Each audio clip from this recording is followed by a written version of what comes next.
Thanks for tuning in to The Real Deal Show, brought to you by eBodyboarding.com and Tribe Boards. Well, hey everybody, Jay Reale back again with another episode of The Real Deal Show. And with me today is somebody who has a huge part in my coming up in the sport of bodyboarding, but more importantly than that, in the sport of bodyboarding in general. This person, Patti Serrano. Hello, Patti. Hi, Jay. Patti. You act like you've never met me before. No, I know. Well, maybe some of our viewers or listeners right. on the audio podcast have never met you, but Patti has a massively significant role in the growing of our sport, particularly in the early days of the sport. It would not be where it is today without Patti. She has a history that is unmatched in this sport, and we're going to get into all of that during this podcast, folks. I mean, it's rather than me try to spell out all the accolades, we're going to get to them. We're going to get to them. So we're here, by the way, in Oceanside, California, where it all really kind of began right at for this you. Beach. Yeah.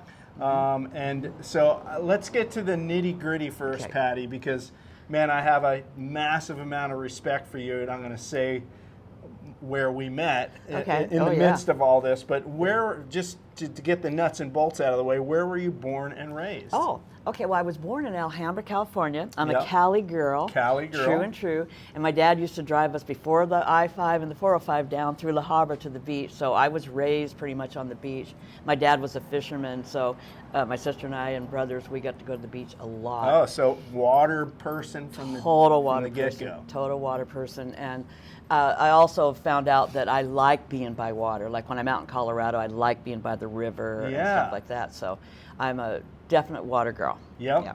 Okay, so born and raised in Alhambra, and you actually Costa Mesa.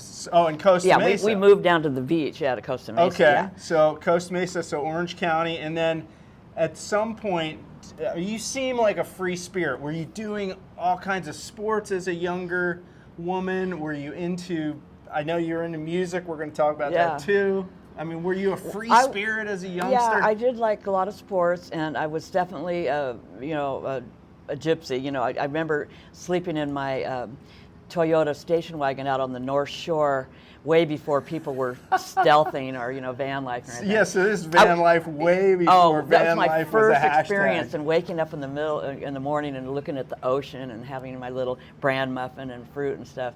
So yeah, I've been at it for a long time, and so when people go, God, aren't you, when I travel in my van, aren't you like kind of afraid? No, I've been doing this for a long time.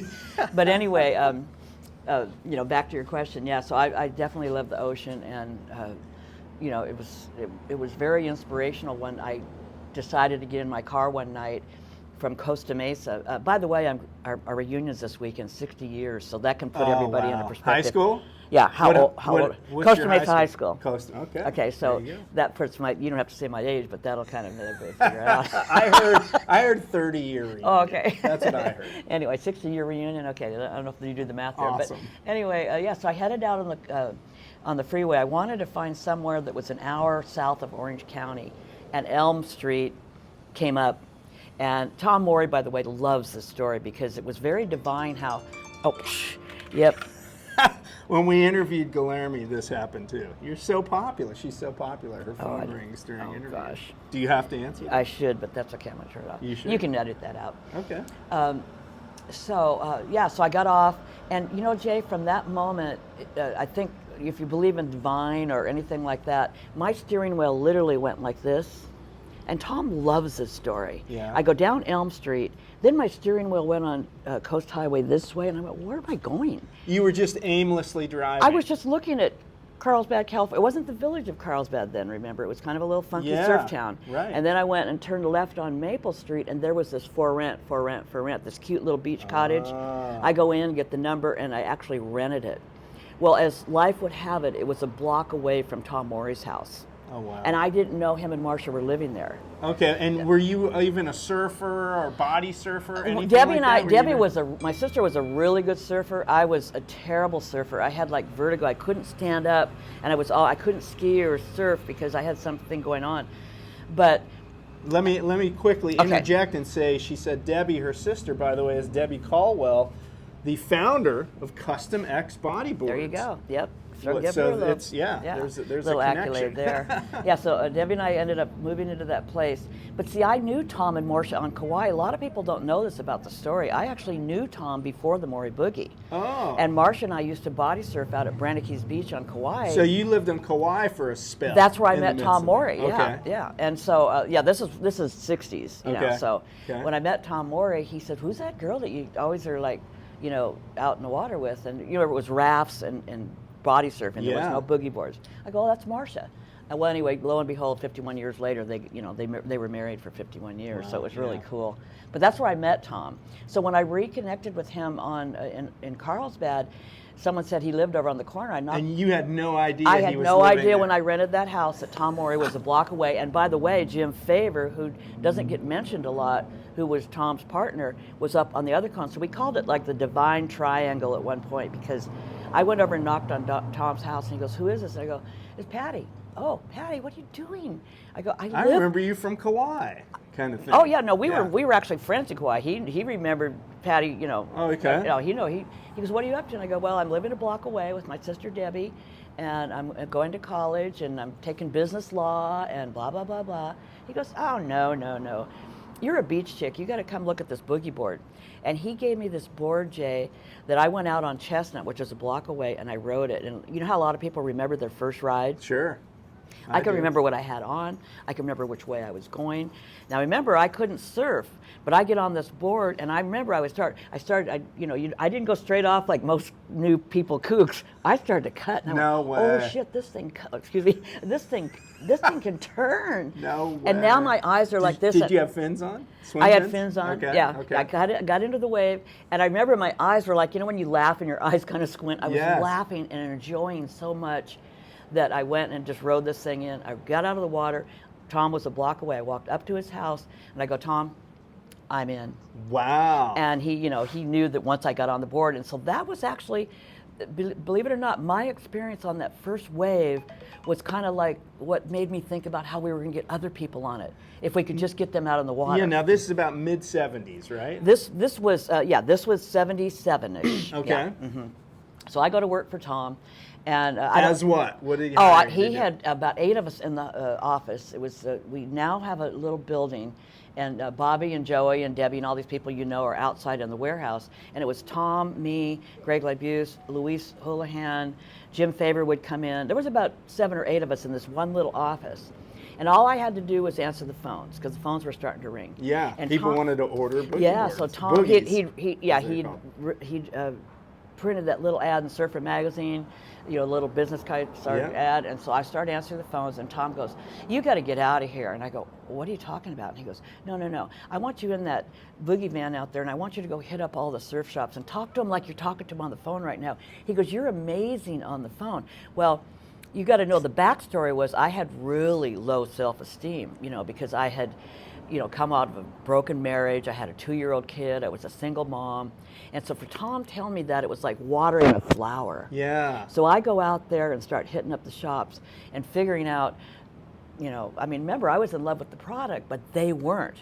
These surf shops didn't want, I don't know if you remember, they didn't want the boogie out in the water. It was your job to convince them they're going to sell a Well, lot I of these. figured out real fast how to close these deals, and maybe we can take that on into my future when I start doing a sales training course, because it was straight quintessential out of Tom Morey's playbook. Well, so you had all the elements. You had the gift of gab. You're a media person like me. You love a microphone. So good at talking to people and engaging them. And you were like this pretty young California girl at the same time, and you rode the thing, so you knew what it was all about. So you had the full package to get out there and sell it, and Tom recognized that. Well, that's exactly the point. Was Tom recognized what I didn't recognize in myself, you know, because I was just, you know, coming off of all the coming things off you of all said. the things I said. I was down there with the 2-year-old kid trying to go to college and make ends meet. So anyway, I get out there. I remember my first commission check was $60, and my rent in those days was $250. And I remember it didn't match. So I went to Tom. I said, "Tom, this isn't working. I can't do this. Please don't make me go out on the road again." He goes, "Patti, you're the only one You're the only one. And I went, oh God, it put so much pressure on me. So, you know, we can fast forward to when I went out to see you. Now you're like, what, 14 or 16 years old? I was 16. And what year was that? That was 1980. 80, okay. So you had started the Jamboree series. Right. Then it was called the Morey Boogie Challenge. Right, yeah. So, yeah, when I met you, there was a little bit in between. Now Tom's saying, because you had asked me, did you do any sports? And Tom knew I was like a state champion in outward canoeing. I had started in Balboa and Newport, and then went over to Hawaii and won some championships over there. So he knew that I had come and brought the sport back up here to California. In fact, we have an Oceanside Canoe Club right here. Yeah, I saw them out here like an hour ago. The sport now is huge. It is. But at that time, Tom knew I was very involved in it. So he goes, you know, Patti, you know how you put on those regattas with outrigger canoeing? Could you do that with the boogie boards? And I go, well, I thought you didn't like competition. Because remember, he wasn't really. Yes. He goes, yeah, but I think it'll be a good way for us to, you know, promote the sport. So we had an event here. I mean, we did all of them. In fact, I brought this for you to show Jay. This is the first how to put a boogie board contest on. This is so epic. It's typewritten, so how far back does that go? Yeah. And look at the edges; they're all kind of burnt from. This is like what, this 50 years old. This should be in like a hermetically sealed. It should be, yeah. How to do a press release? Okay, because that's all we had. We didn't have social media in those days. And you made this? This was about in my wheelhouse. Yes, this is by Patti Serrano. And then I also formed the first competition circuit, which was, and you might zoom on that later, but the Western Boogie Association was Scott Evans, Roger Waller, Tony Prince, names you've heard of today, the OGs, and we got together in my house down in Carlsbad and on Maple Street, and we formed this Western Boogie, our first competition circuit. And I really want those guys to be known. You know, they were the first. A lot of people go, we were the first, this and that. Roger Waller was the first pro. Yeah. You know, and so. I interviewed Tony on this podcast about a year ago. Okay, and he said that? Yeah, so I'll put a link to that in here as okay. well. Yeah. So anyway, Craig Libuse designed the logo. It's opposite of the old Morey Boogie logo. So the Western Boogie Association was our first competition circuit. And then in it, I also included a heat sheet, you know, if you didn't know how to do that. It's just amazing. And then it's a little manual. And then what to do, as who, where, what, and when, a typical contest. So what we were trying to do was get people to put on their own contests in these cities. Okay. And they did. Yeah. You know, and all over the United States. In New York, we went to New York, we went to New Jersey. All these different towns were putting on Morey Boogies around that time. Which let me segue. First of all, quick question, sidebar. What was the very first contest for boogie? Very good. That's what a lot. Know? Yes, Were I do. you the one who set it up? Well, the first actual outing was when Tom wanted to see if we could do something down on the beach. Was at El Porto in Manhattan. Yeah. And all I did was take a bunch of T-shirts and a boogie board. And Jay, to this day, I've got a picture of this little outing. There must have been 40 people there, and I kept saying, how'd they get here? How'd they know about this? We didn't have social media or anything like that. Was it just flyers? Just word of mouth. There's this lady coming down to give out some free T-shirts. Wow. And that was the first beach encounter. From there, we did here, which was put on by Tom Morey and Company, and I was actually a judge. So I would say here in Oceanside, right here at the harbor, South Jetty. Wow. I don't know if I would say that's the first event ever, because then from there it gave me. Tom liked the idea of events, and then he said, "Now go put on events." What I wanted to do, and this is where it gets kind of like in the sales, in the bursting of the sales area on the East Coast. He said, well, what do you think? And I go, well, why don't you give me 30 boards and some those real estate ropes, 4 poles, and let me just go out on the beach and let people sample it.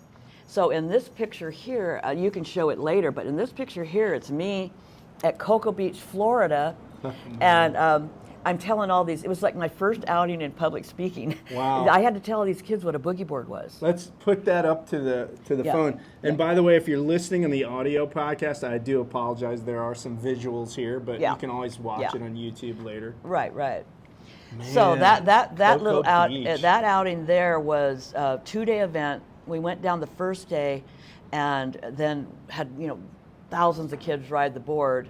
They were running over. It was free, I could ride this. It wasn't a raft.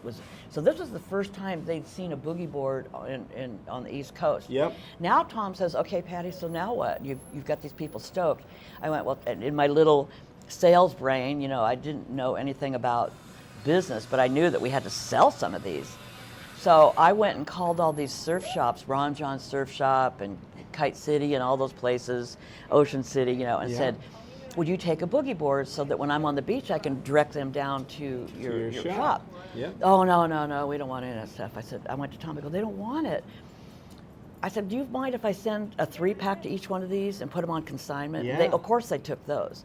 So what I did, because they didn't have to pay in advance. they have to pay or not ship or anything. So what I did was when I was down on the beach, I made sure I directed these parents, you know, to the shop that had boards. Yeah. So literally, they called me later and said, people were running in here wet, scooping up those 3 boards. I've got orders for 12, 24, 48. Do I call Tom? Yes, you do. So Tom got barraged from all these calls, and we literally didn't have the money to make them.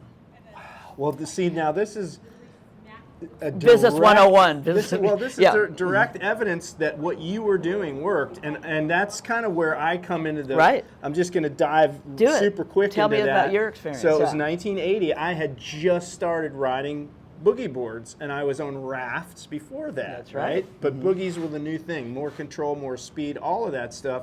And cool, the cool factor. They were, it was like a new thing, right? And so I was so new, and I was like, I wanted to consume anything I could find that had anything to do with riding a boogie. And you brought Tony Prince, Roger Waller, Bobby Owens to Ocean City, Maryland. That's right. My hometown at the time, in summer of July of 1980. There you go. I saw a flyer to shop, said Morey Boogie Challenge and Contest. Come down and see the pros. And I was like, my God, these are people from California, and they're pros at this sport. I didn't even know there were pros. So I show up, you're there, it's a beautiful sunny day, the waves are super good, and I watched those guys go out and do a demo, and I was just blown away at what they could do on a bodyboard. I had no idea. And I was instantly hooked.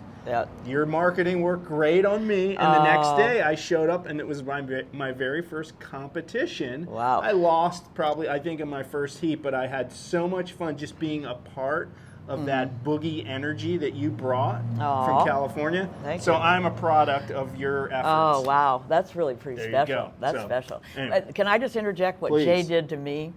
So I'm sitting there, you know, and anyone that's been to any of my events know that I can turn into kind of like the royal, trying to do everything, you know what. So I'm trying to, you know, focus on all this stuff and blah, blah, blah. And here's this kid behind me kicking the sand on my chair. 1980? That's 45 years ago. You know, I can remember this kid, and I go, who the hell, you know, kicking down there, kicking?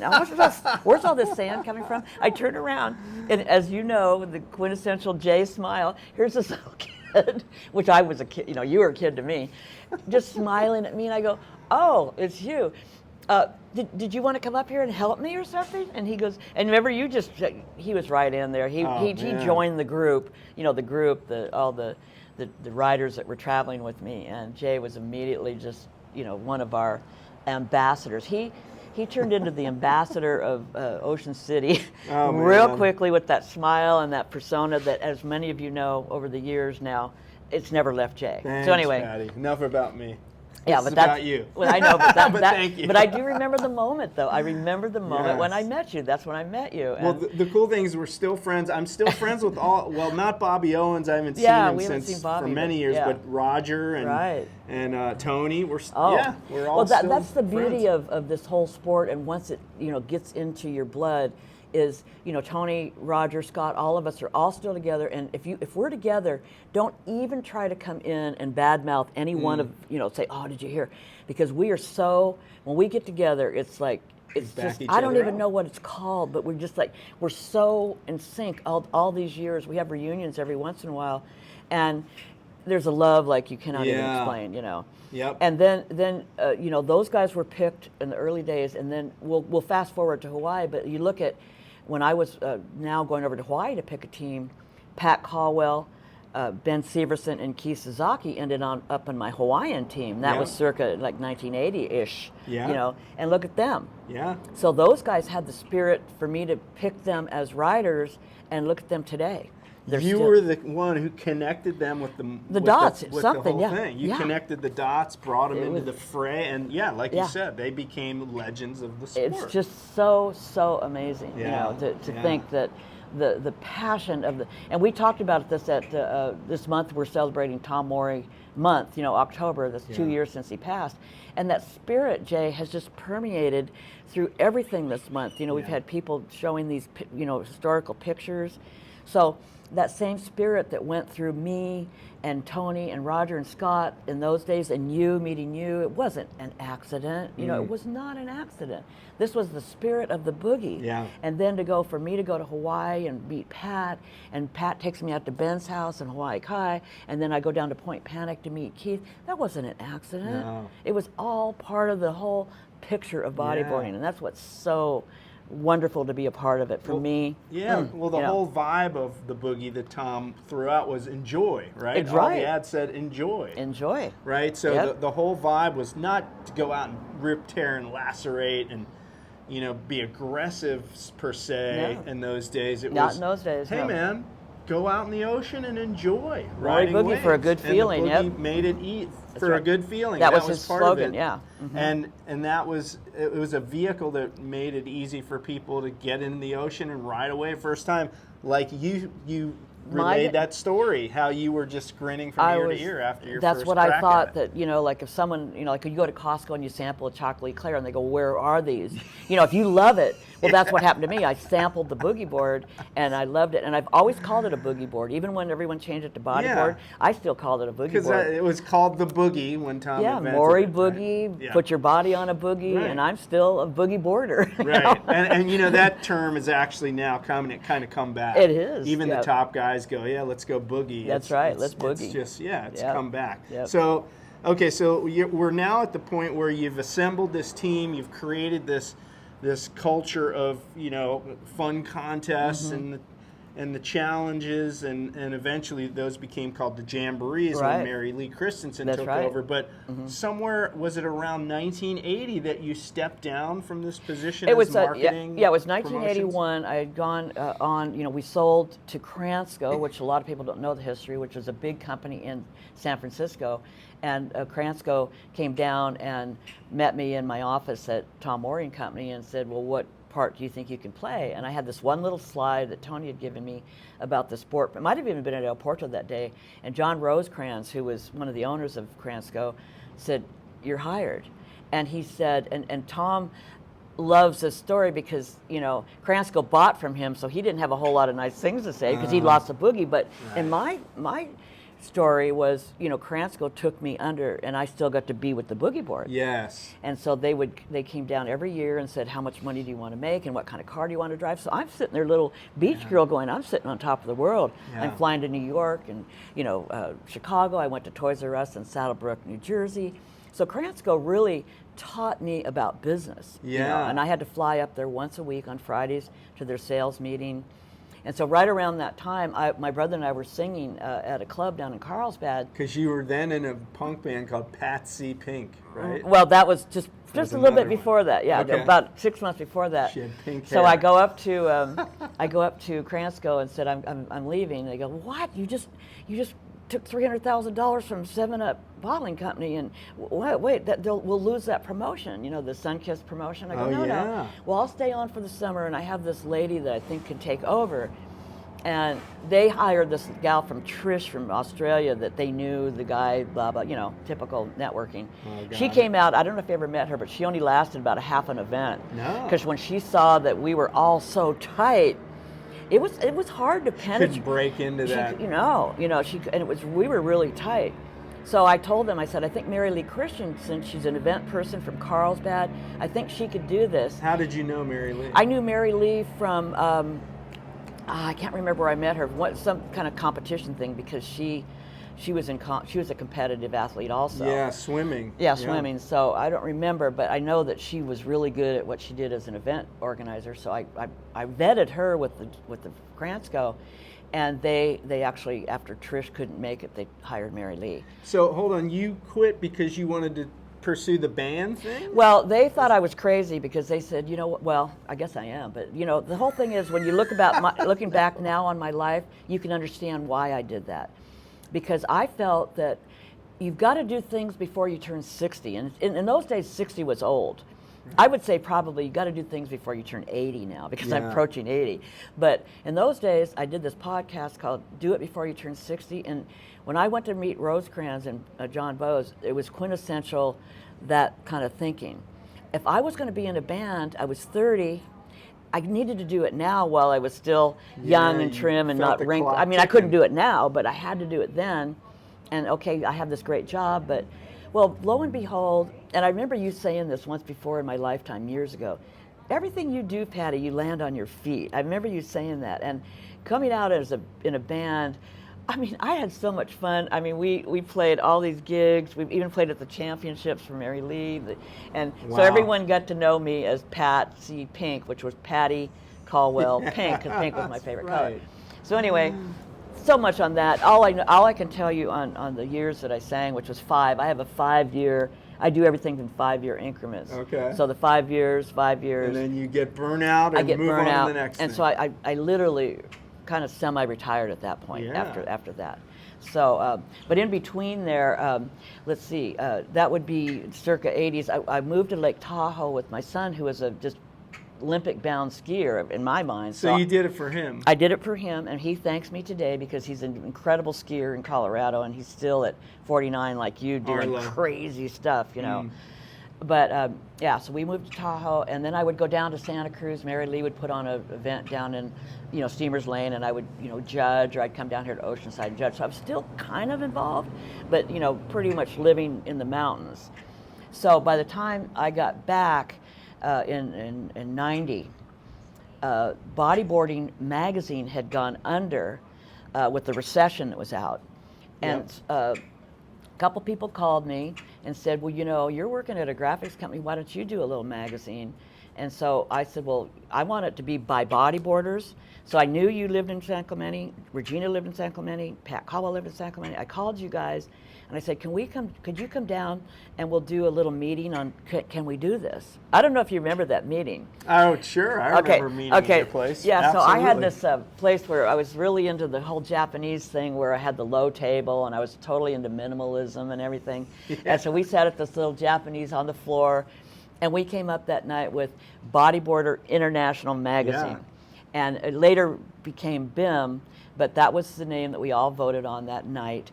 And then from there we went to BIM nights once a week, and you and all the San Clemente people would drive down, and we would a little carousel of you know, photos, and we would pick the cover shots. And it was Kirk Blackburn and Georgie Marino would show up, and we would have these BIM nights. And I look back on it now, and you know, I knew that you guys were just doing it out of love, but I don't even think I offered, like, you know, some drinks or Godona.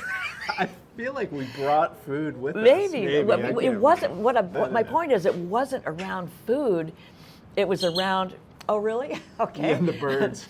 It was around the passion of bodyboarding. It was strictly just boogie boarding and picking the right cover. So I had a 5-year run with BIM, and this is one I just brought. It was this one was Robbie Crawford, Bodyboard International Magazine, Inside the Wedge at 1996. Look at that. And the printing company gave me this one, you know, as a kind of a memory. And I have all the issues of it, but Roger Waller is storing them for me right now. I feel like I have one of my covers on BIM. Do you? Yeah. Like I wish like I had this. it with me today, but you it's have at a my couple. Office, Yeah, you have a on couple. The wall. Yeah, I think you were on several covers, one in the Wave Pool and somewhere else. But so that was in the early 90s, 90 to 96, something like that. As I was doing BIM, we had the BIM house down in. Oh really? We had the birds are getting close. We had the BIM house, and I would invite people over to. We had like it was like a about 6 bedrooms and a guest house, and Glarmy rented the back guest room. He lived there for a couple of years, and then all these bodyboarders that come into town, I would have a room for them, you know, so they were able to stay there. It wasn't the 925 that is the famous boogie board house. But Yeah, this was, because that was the first place I Yeah. ever stayed when I first ever came to California. yeah, that was another. It was on the beach on Pacific Right on. Drive. Both of them were, but this one was a little bit bigger house. But that house, even Keith mentioned in his interview, 925 Pacific. I mean, it was like a really famous boogie board house. Boogie flop house. Yeah, in fact, I first saw Mike Stewart there when he was about 15. I forget somebody brought him in. I said, "Oh, a little blonde grommet, whatever." I had no idea. Right. He was Mike nobody Stewart. back Yeah, then. but it was really kind of fun. And then Right. when Glarmy came into town, right around that time I was publishing BIM, he told the story in your podcast a couple weeks ago when you interviewed him. But him and I immediately were attracted to each other because he was an athlete and I was a competitive runner at the time. Yep. And so George said, "Can he come stay with you?" Yes, he can. And here's a picture of Glarmy and I. We were like.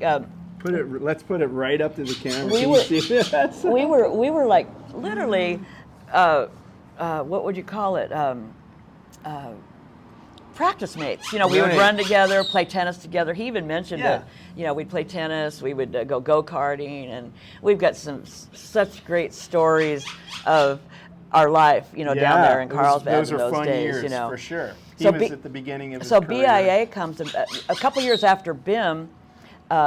The BIA, I was thinking as kind of quintessential Tom Morey and Company. We invented the board. Yeah. What do we do next? So I said, how about the Bodyboard International Association, BIA, and we'll Stay tuned for part 2 of my interview with Patti Serrano.